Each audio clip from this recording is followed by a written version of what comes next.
Did you know the movie starring George Clooney, The Men Who Stare at Goats, was based on real life? Well, kind of.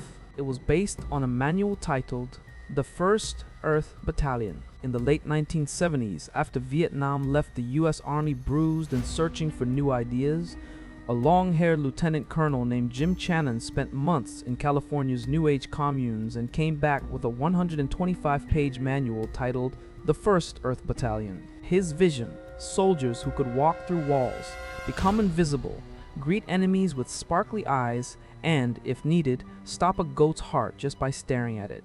The Pentagon, desperate and a little crazy, said yes. By the early 1980s, a secret unit at Fort Bragg was practicing yoga on the lawn, playing the Barney I Love You song at full volume to break prisoner spirits, and staring at goats in a concrete barn. The man in charge of Army intelligence, Major General Albert Stubblebine, believed so deeply in psychic power that he repeatedly ran at his office wall, convinced he could phase through it.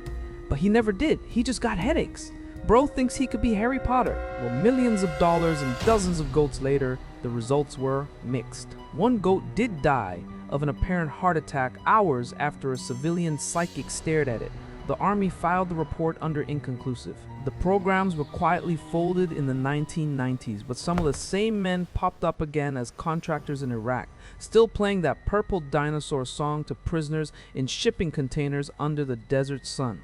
Years later, a curious British journalist named John Ronson tracked them all down. And when Hollywood turned his book into a movie with George Clooney as a Jedi-minded soldier trying to murder goats with his mind, the real veterans watched and laughed, because the truth was even stranger than the joke. So, not really a true story in the sense of a faithful biography, but very much inspired by bizarre, well-documented chapters of US military history that really did take place. But what do you think? You think they're still using this manual to this day? Let me know in the comments. And 2, hopefully you don't copy what the general did at his office, and thanks for watching.